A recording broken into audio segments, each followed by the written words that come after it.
let it be. We let love wash over us. We let it be. We let hope. We let hope wash over us. We let it be.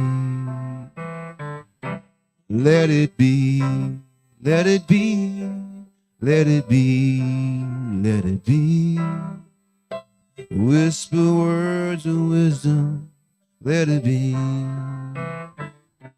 Let it be, let it be, let it be, let it be.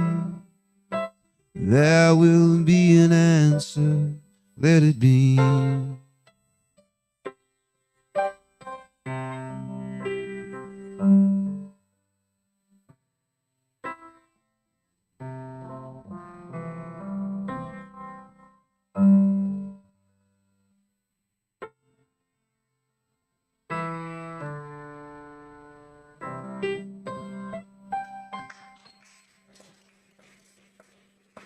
Thank you very much. Getting outside the comfort zone. This month's theme is endless possibilities. So I thought I'd jump on the piano because it's possible. It's not my first instrument, but it's a possible one. So here we go. It was fabulous. Thank you. Are you doing another one, or is that? Oh no, that was it. Huh? We're on. Good morning, everybody. Good morning. So there we go. So thank you for being here this morning. It feels, that Cancer moon, it feels just kind of very cozy and homey this morning. I know we have a lot of people in our community traveling this weekend for one reason or another. And we also have several people that are just working through some health challenges too. So we just kind of want to create the space just to hold them with us. People are traveling, and some people are traveling and some people are doing another kind of traveling. So we're, what do I want to say? I want to move on from that. Wait a minute. What kind of traveling? So some people are like literally traveling from like point A to point B. I was just telling some people here that I know a couple that are going to Loretto this morning. They're on a plane even as we speak. And some are in Arizona, some are at the river. So there's people that are actually there. And then there's some people on the journey of healing. So maybe they're not traveling, but they're journaling. Or maybe like astral traveling, like traveling in their dreams and stuff too. Or that. Or that. Not appropriate? Okay. Okay. Well, I don't know if it's appropriate or inappropriate. I just, whatever. I mean, we're church, we're church. And then there's us here that traveled to come here. And I'm just so grateful to see each of you and your smiling faces. And so we're good. And you had traveled, Paul. You were in Hawaii. Yes, I was in Kauai. Kauai. Shaka. Yeah, it was an amazing place. Yeah, beautiful. I didn't even want to leave. I just wanted to stay there. So it's nice that you get to see me here today. Yeah. Was there a spiritual lesson learned in Hawaii? Oh yeah, there was a very, very spiritual lesson.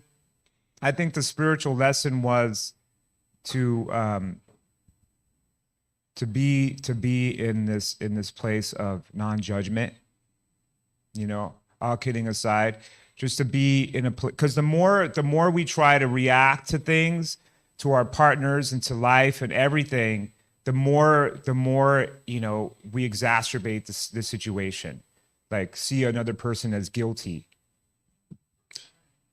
So that's kind of what he has for the spiritual lesson. So Paul, TMA. But that's true. It is true wherever we are. So we're getting off into a funny start this morning. Maybe we should just, you're doing good over there, Lee? Good. You're all doing well? Why don't we just pray and do church? Yeah. So just let's just simply allow this presence, this life to really live through us in this moment. If you would like to close your eyes and breathe with me as we pray and stuff, sure. But or if not, that's fine. So we just allow this wonderful experience, right? Without brushing it and kind of, painting it and doing whatever we do with it. We just simply allow this presence to really fulfill us and guide us in each and every way. Because we know that we are led and guided by the presence of love, by the presence of the divine. No matter what transpires in our situation, in our relationship, in our love of the divine, wherever we are, we know in truth that we can come forth as peace, forgiveness, love. So all of us here today are simply living from this place of love, and we've come here to really expand our beauty and our creativity. And we do that by simply listening to the beautiful words Reverend Dr. Guy Williams will be presented forth from here today, allowing that place of insight and imagination to really move us into those places of goodness, allowing ourselves to fully know the truth of God in our lives. With that as well, the music, let us lift us as it simply plays forth the notes that are love in itself in each and every way. And so for that, I give thanks. I let it be so, and so it is.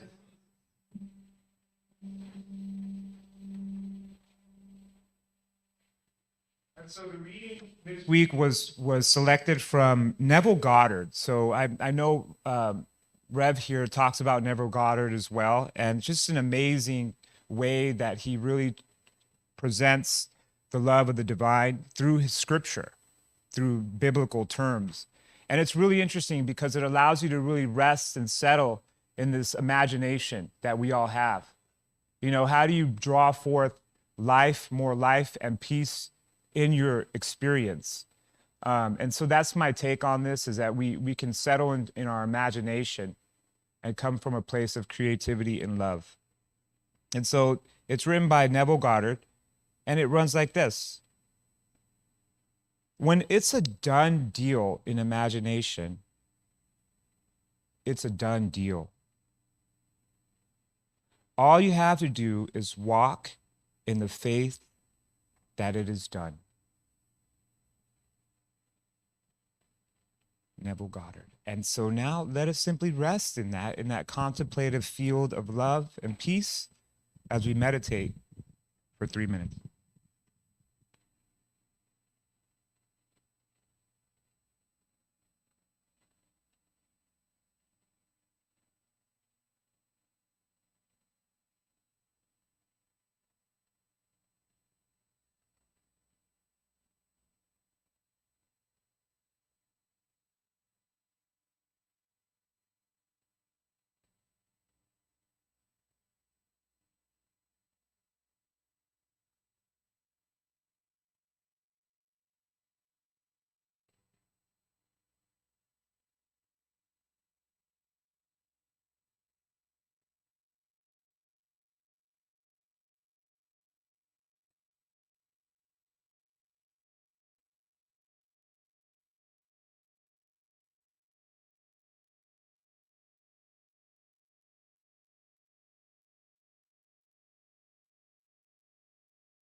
Amen. And so it is.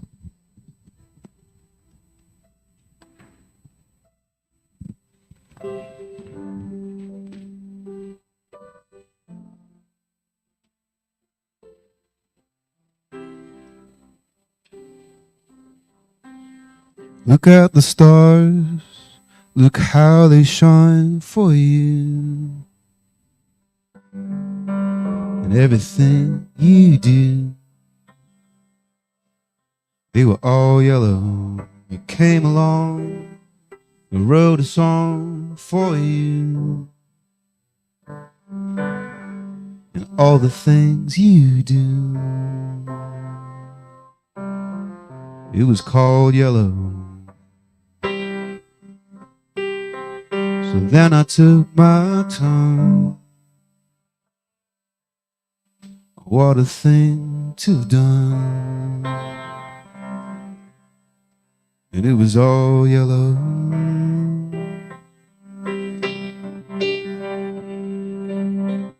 And your skin, oh yeah, your skin and bones turning to something beautiful. And you know I love you so. You know I love you so.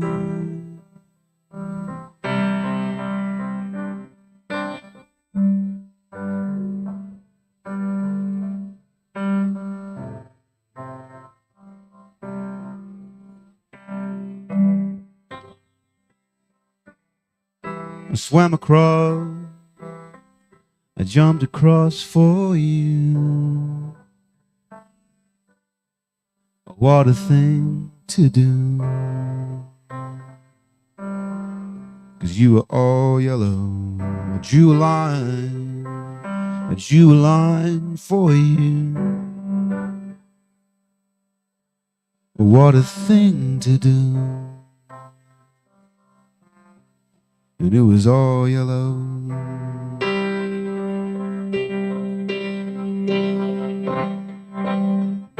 And your skin, oh yeah, your skin and bones turning to something beautiful.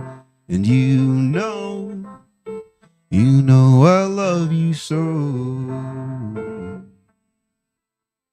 You know I love you so.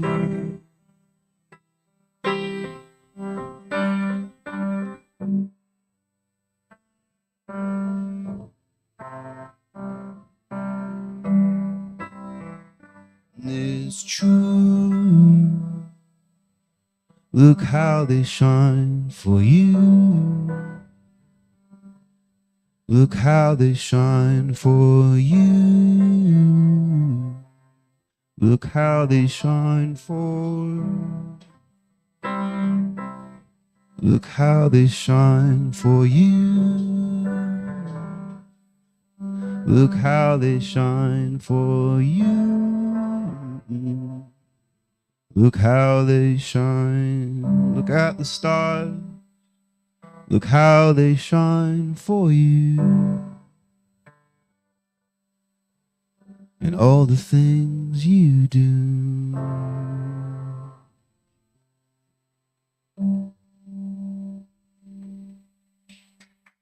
Thank you. That's Coldplay. Please welcome the Reverend Dr. Guy Williams.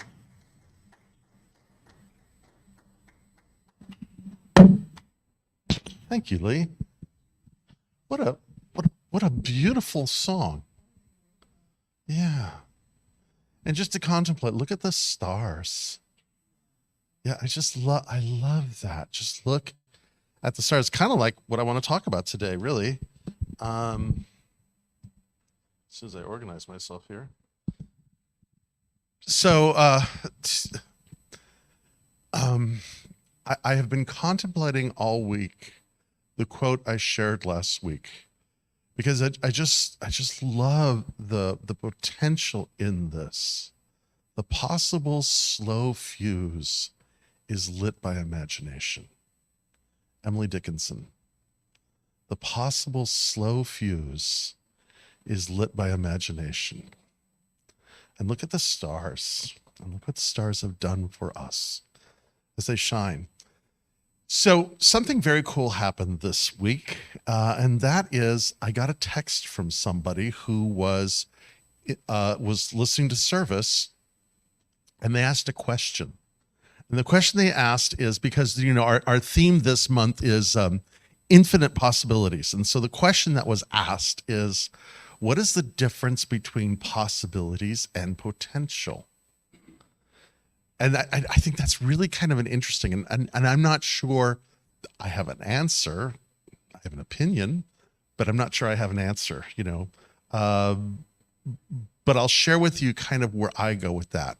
So when I think in terms of infinite possibilities, I think more universally of things that happen in this remarkable, ever expanding, unfinished, messy universe that we live in, and then, macro it down to living on a planet, living in a country, living in a community, living with a family, and all that. But all the possibilities that are there, and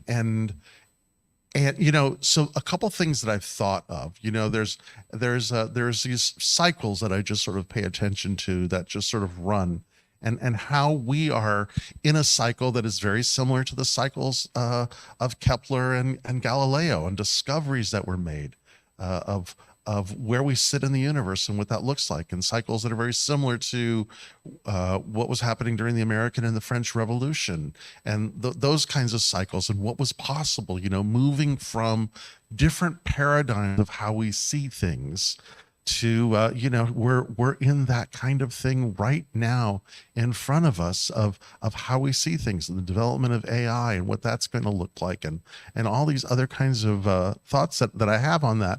And so, and the other thing that I thought about was during the pandemic, when remarkably the entire planet shut down on a dime.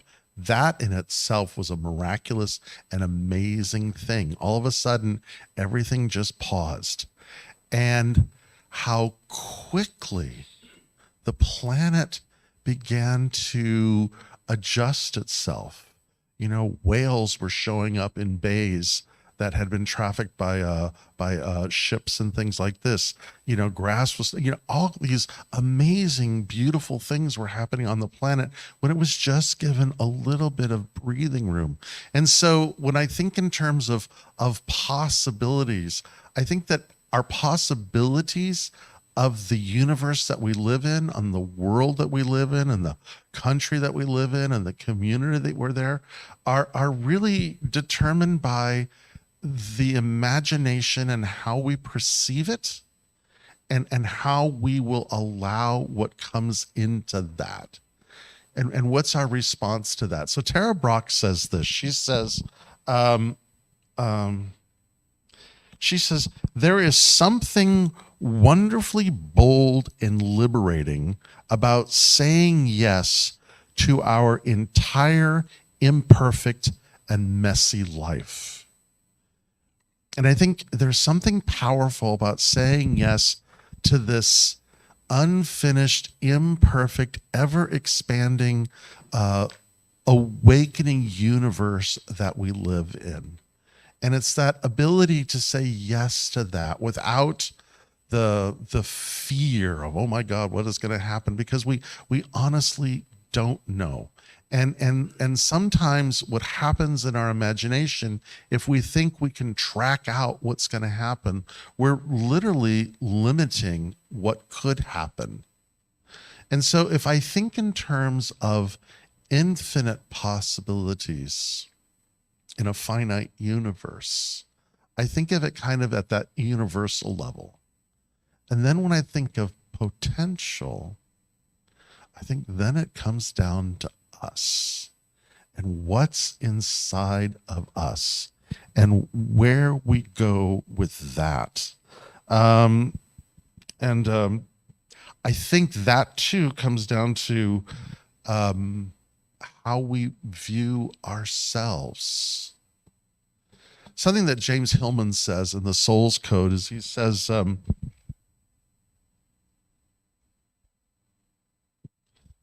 got it here. He says that our lives may be determined less on our childhood than the way we have learned how to imagine our childhood. Let me say that again and just sit with this. That our lives may be determined less by our childhood than the way we have learned to imagine our childhood. You know what Hillman says, what I think is really interesting, is he says that that our trauma about our childhood may be more. Now, I'm not saying that we imagine our trauma, because there is trauma in our childhood, and none of us does not have that. But what he's saying is it's the story that we tell ourselves about it that really begins to determine it. Something that Henri Nouwen says is this. He says, nobody escapes being wounded. We are all wounded people, whether physically, emotionally, mentally, spiritually. The main question is not how can we hide our wounds so we don't have to be embarrassed, but how can we put our woundedness to the service of others? When our wounds cease to be a source of shame and become a source of healing, we have become wounded healers. In other words, you know, I think in the culture that we live in, we look at our lives and we think, you know, this happened or that happened, or this didn't happen or that didn't happen. I didn't have this and I didn't get that, or whatever the story may be. And we live in a form of shame. And shame is, I think the easiest way to say shame, the difference between shame and blame is blame says there's something outside of my life that has caused me to be the way that I am. Where shame says there's something within me that is innately broken or wrong. And that we may look at these events in our life and say, well, see, I'm broken. Or see this, or see that. And this is why I am the way that I am. And I think what happens there, two things I want to say about that. The first is that something that Hillman says is, what if those situations are exactly what was needed in order for us to be who we are?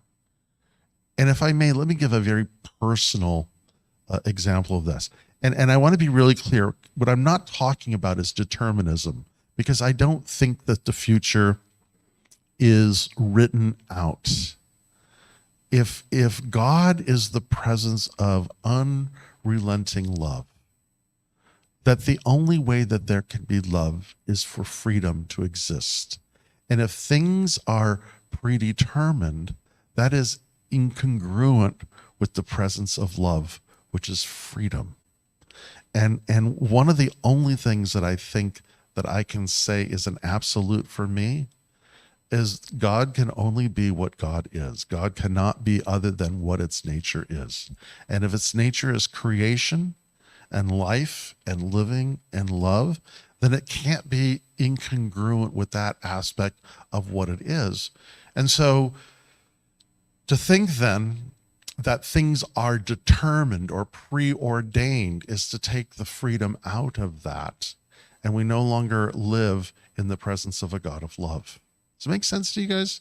So I just kind of want to hold that as a premise of where we go. And so to look at, so I was saying something very personal about myself. So my father died when I was 8 years old. And there are people moaning. It's like, I'm 70. I've gotten over it. But and I don't think it was predetermined. I don't think that it was fated or anything like that. It was an unfortunate accident that caused him to die. And as a result of that, I grew up without the influence of a father figure.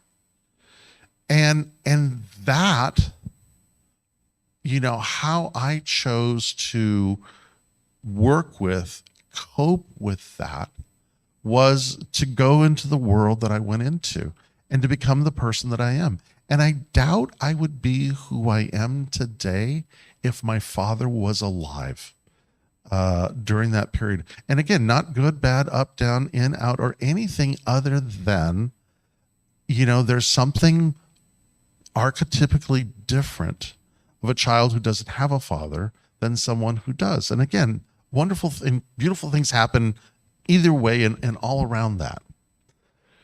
Because I think what happens is it's easy for us to define ourselves by our past. It's easy for us to fall into this. James Hillman says this really interesting thing. He says that the flip side of a hero is a victim, or the flip side of a victim is a hero. They are two sides of the same coin. And he goes on to say this. He says, the more my life is accounted for by what already occurred in my chromosomes, by what my parents did or didn't do, and by my early years, now long past, the more my biography is the story of a victim. I am living a plot written by my genetic code, ancestral heredity, traumatic occasions, parental unconsciousness, and societal accidents. In other words, we believe this idea of determinism about who we are. And when we do, our potential is limited to the story we tell ourselves about who we are and how we came to be. You with me on this one? So this is kind of what I play with at 3 a.m. when I'm thinking about these things and what I'm going to say and where to go with that. And you guys have been so kind and patient with me as I've gone through sort of, one of several deconstructions in my life. And, recently I've been kind of going through a new thought deconstruction. And I think that these are healthy things to do. Paul Tillich says this. Paul Tillich says that our faith should have a little bit of doubt in it. Because if not, we don't grow. We stay stuck where we are. And then we start telling ourselves stories and we start changing physics and everything else to conform to a belief that we hold that sometimes is too small to where God is leading us to be. And so as a result of that, I kind of want to share 2 thoughts today that I think sometimes can be maybe a fallacy that is not innate within new thought, but just kind of creeps into it, if you know what I mean. And so the first one is this, is that our past doesn't matter. Actually, our past does matter. We can't pretend that it didn't happen. We can't change it. We can't travel back in time. But what we can do is we can change our relationship to our past. And we do that by being very clear about who we really are. And who we really are these immortal ideas of consciousness that have never been born and will never die and travel through time and space, and that we are here in this moment having this experience, learning what we can and enjoying what we can do about it, realizing that those events shape us only to the degree that we give them the power to do.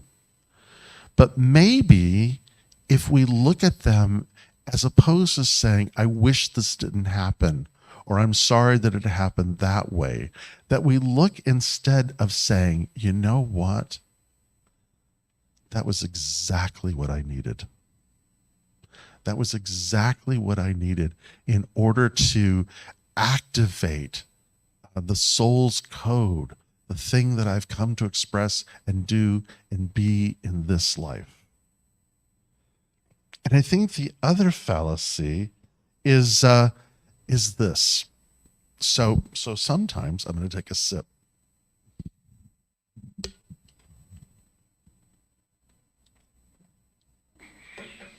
So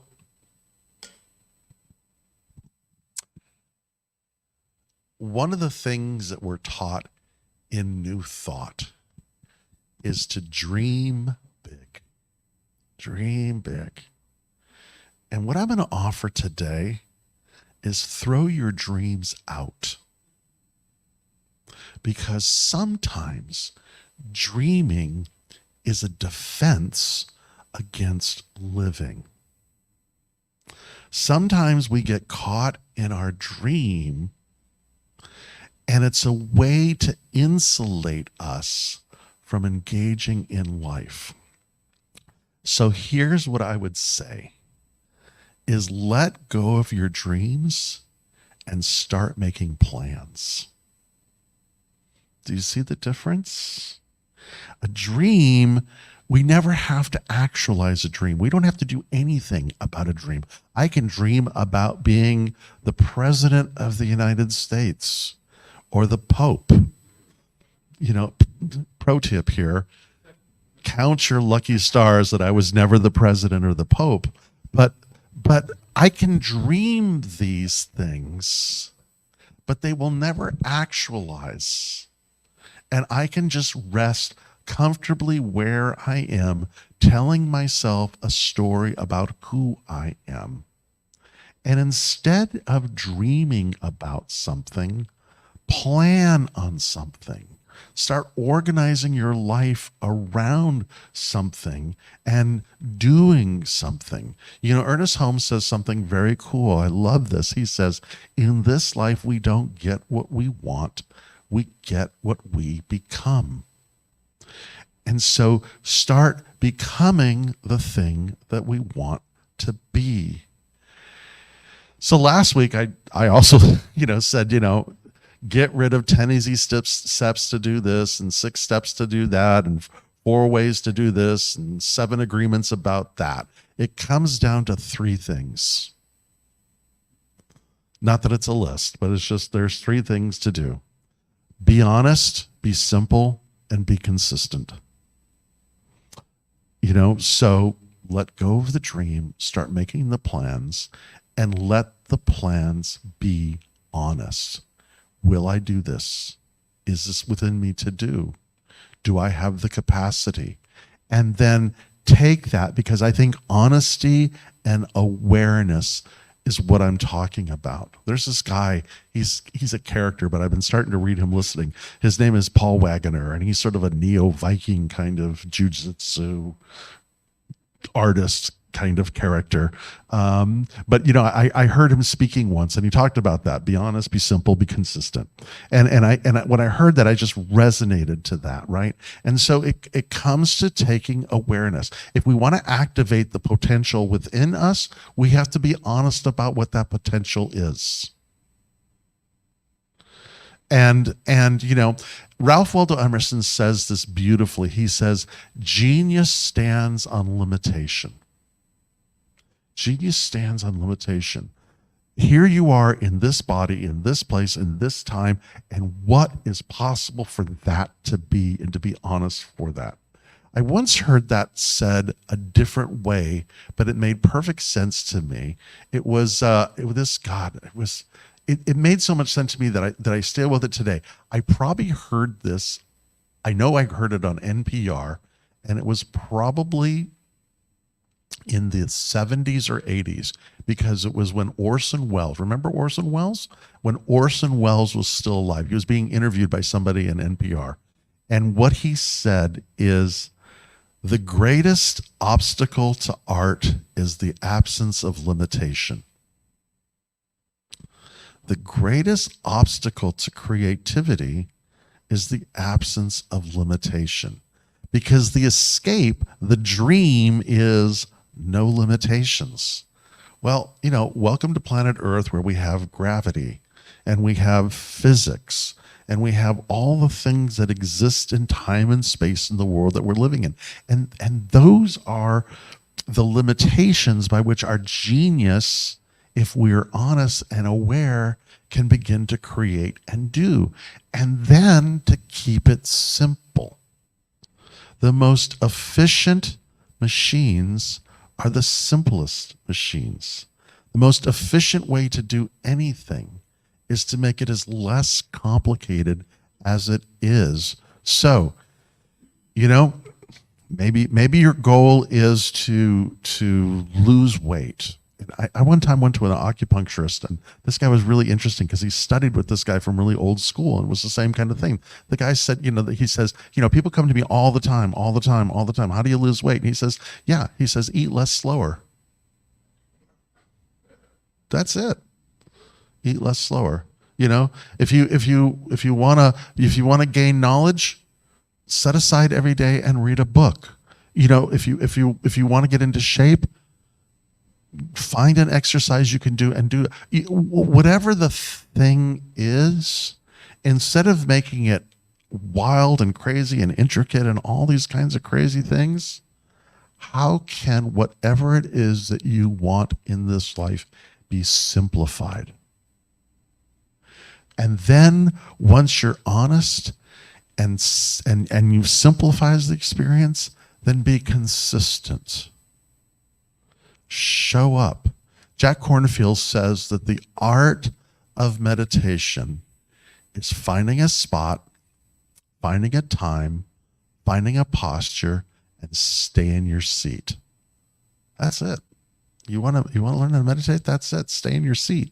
See what happens. See what comes to you. If and do it daily, and do it daily, and do it daily. Whatever the case may be. Neville Goddard, who Paul quoted earlier, who I think was one of the more remarkable, if not colorful, characters in New Thought, talked about this. He talked about creating these prototypes in our imagination and visiting them often, engaging it, so that they become integrated into who we are.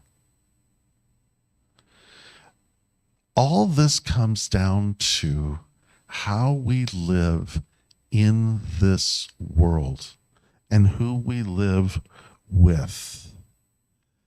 And I have this quote from Chunga Trungpa, and he uses the word fearless. And I'm not sure that I would use the word fearless. I would respectfully disagree with him on fearless and replace it by courage. Because I think to live fearlessly, personally, I think to live fearlessly is almost to live psychotically, because it's important to fear certain things like sticking your finger in light sockets and drinking poison and doing those kinds of things. So it's good to have a certain kind of awareness, but living courageously means living from the heart. So his quote is this. He says, real fearlessness, and I would offer respectfully, real courage, is the product of tenderness. It comes from letting the world tickle your heart, your raw and beautiful heart. You are willing to open up without resistance or shyness and face the world. You are willing to share your heart with others. And that is what it all comes down to, is sharing our heart with others. I was looking at, I'm working my relationship with social media, and it's a tough one for me because, the reality is this, is I'm a dinosaur, and I know that in order to live in the world, the world that we live in today, you have to be social media literate. And I just struggle with that because it's such a direct distraction for me, especially an ADD person like me. If I can look at these, I can get on X and I can go down a rabbit hole like nobody's business. And, it's just like crack for the mind. And there it is. It's like, 2 hours have gone and you're scrolling something. And most of it is, the world sucks and it's their fault is kind of what it comes down to. But, I started thinking about that. This divisiveness or this polarity in the world that we live in, which is always denigrating the other. And it doesn't matter which side you're on, because when you're on social media, and no matter which one it is, they're always talking about the other one destroying our way of life and destroying democracy as we know it and destroying this and destroying that. And it just, how can we live in a world in which we live in fear of the other because we've created a story in our imagination about how horrible things are? And what if that's just a story? And there's no possibility for anything else if we keep anchoring that story. And what if we see ourselves as a victim in that story? Then there's no potential for us. And maybe the real thing is simply comes down to this, as how to live from our heart. How to live from our heart courageously, passionately, powerfully. And we do so by being honest with who we are and simplifying how we live in the world and living consciously and consistently in that place. So there you are. Thanks.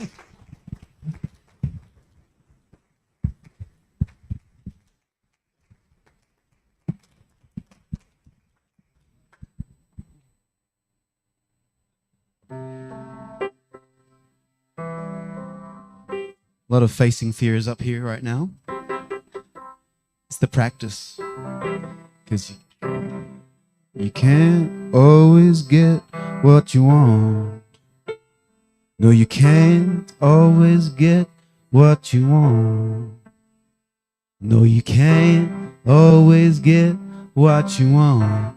But if you try sometimes, you might find you get what you become. Oh, yeah. Get what you become.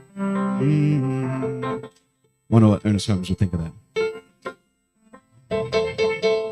Thank you for this day, Spirit. Thank you for this day. Thank you for this day, Spirit. Thank you for this day. This beautiful, this beautiful, this beautiful day.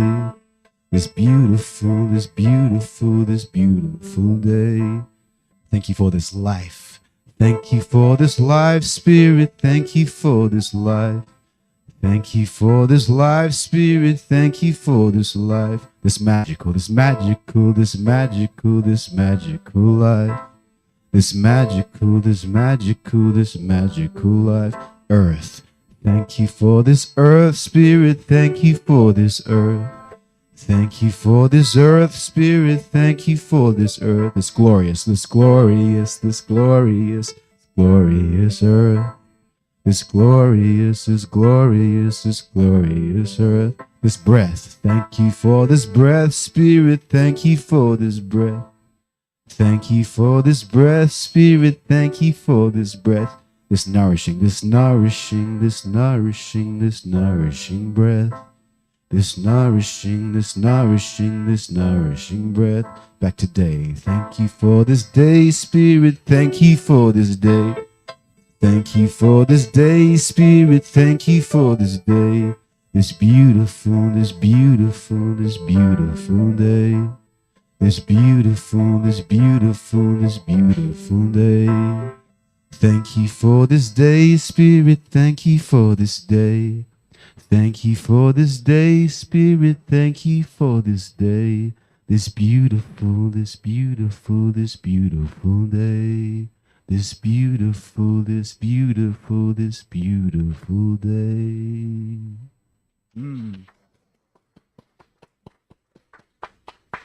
True story.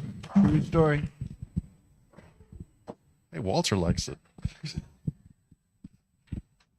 So I am just so thrilled that you're on the piano today. Yeah, it changes up the energy, right? I Yeah. am just so thrilled. Different perspective. Thank you. You know, it's nice to see it. It's nice to be your friend and to watch you grow, and it's nice to see the piano use. So Thank happy, you. happy, Yeah, happy. trying to be an example of There you go. the possibilities. Exactly. So yeah, so that definitely super grateful for today and the message that was shared today about really allowing ourselves to remove the barriers of love in our lives, right? So we move that and we live from a place of the divine presence that is in us. And so super grateful for this. Today, right now, is that moment of conscious giving. And so we express ourselves in our gratitude through our coin, through the spiritual community that we have, where we can just simply talk to each other from a place of being real and honest with ourselves, right? That we're not here to use something to block us, like our childhood and the traumas that we experience. That we choose to be in power of our thoughts, right? Because the minute we let an experience go forth in our lives, right, then we lose power, and that experience takes us over. But we believe, and we are here knowing that we are one with our thoughts, and our thoughts can shift and change things in our lives. And that's because we are part of that creation, right? Born in the image and the likeness of God. And so we express that through our coin and all the beautiful work we do in our lives, coming forth from today's message and taking this inspiration in all that we say, that we think, and that we do, and we support our beloved community. We support those who have stepped up and given a fair share, and their whole experience related to this every Sunday in this beautiful community. I simply give thanks, and I am super, super grateful. And so as we give today, I know that it multiplies 100-fold, and it provides all the blessings that we experience in each and every one of our lives. And so for that, I give thanks, I release and let God, and so it is.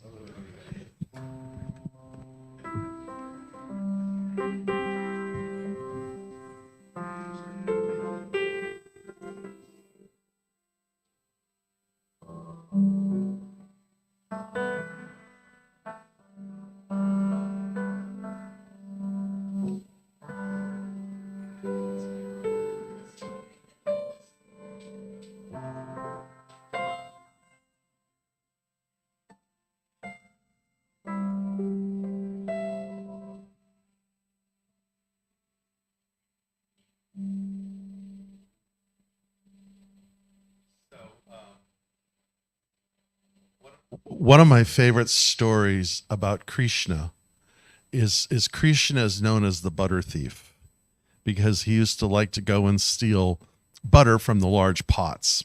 And I say that because I'm going to dub Mike as a Krishna today. Because the first thing that he did when he came in this morning, I'm going to out you, Mike. The first thing that he did when he came in today is he said, Anne baked a great cake and I stole a piece of it. So he is attesting to how good it is. And in true Mike Popovich Krishna trickster fashion, he is attesting to something that's good. So apparently there's a good cake out there that we should try. Attested by our divine presence there. And I also want to thank you, Mike, for all that you do. And I know that you did some electrical work last week, and I'm just so grateful. You know, you and Ann are constantly giving and serving this community, like so many people. Steve, who comes in, and Steve is just remarkable, the stuff that he does. I'm just so grateful for the great greeters today. And I'm looking at the three Graces who were greeting and running the gift shop, Patty and Noreen and Sherry. Thank you for all that you do. And Andrea, thank you for all that you do. And Kurt, Lee, amazing, lovely today. It was so sweet and intimate. Yeah. And Paul, was great being on the platform with you today too. And thank you all for being here. If I have forgotten somebody, it's only because, you know, after I'm talking, I'm kind of like Rain Man. You know, it's just there or not there. But let me remember the one thing: do not leave without prayer today. Do not leave without prayer. And Paul is here. He'll be running a prayer circle a few minutes after service. Andrea's here. She's a practitioner. I think all the other ones are out of town today for one reason or another. They have all manifested trips. So please do not leave without prayer. If you can fill out a prayer request, you can talk to one of those. You can go to the prayer circle. Make an appointment if you want deeper counseling. And again, I'm just grateful for all of us being here today in this lovely day. Next week, we've got my friend Brianna Grace joining us. Great singer-songwriter. I'm going to join her on percussion. She's got some beautiful, positive music, so it's going to be fun next week. Oh, lovely. Brianna Fabulous. Grace, Thank you. Thank you. Yeah. And are you playing any place public this week? Public this week? Yeah, actually on Friday, I'm playing Oceanside at the Poorhouse. If anyone knows that bar. I don't know the bar, but Oceanside, the Poorhouse, Friday evening. I think it's like 8 o'clock. Cool. Yeah. There we go. Poorhouse. The Poorhouse? It's poor, isn't it? Pour? Yeah, poor. Yes, Not the poorhouse. Not the needy The house. poorhouse. Ah, Yes. Good to know that. It's good seeing you today, Carol. Nice having you here today. Yeah. So let's just take this moment to bless this day. Meister Eckhart says, if there is only one prayer we pray, it is the prayer of gratitude. And so we just begin with the deep, heartfelt gratitude of being together as a community of this beautiful day in this wonderful place. And may each of us be filled with amazement and wonder and awe. May the experience of surprise open us up to the great possibilities, and may it guide us on a path that is honest, simple, and consistent. And we bless it all, giving thanks, letting it be, and so it is. Oh, it's been a day. It's kind of been that way. So I can't play sweet uncertainty. Time will leave behind. Oh, my troubled mind. Who knows what I'll find?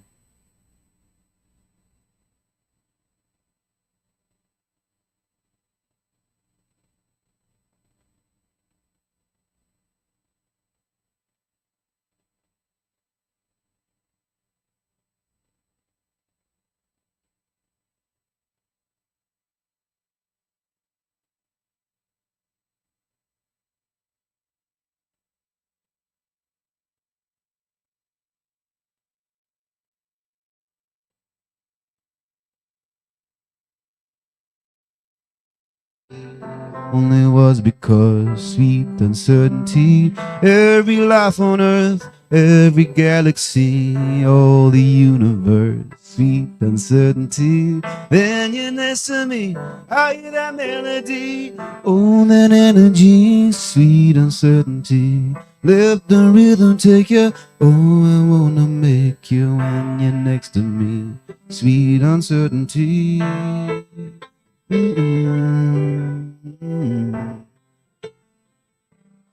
Teach me, yeah, oh,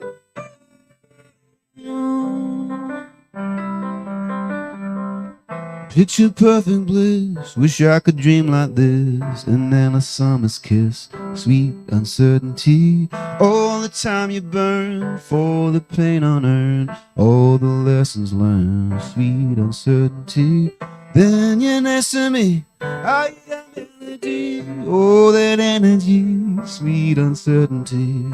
Let the rhythm take you, oh, I wanna make you when you're next to me, sweet uncertainty.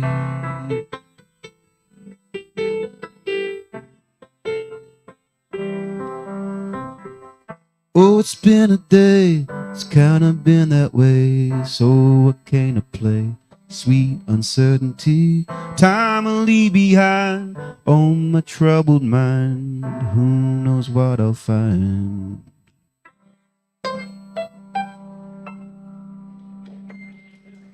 Happy Sunday, everybody.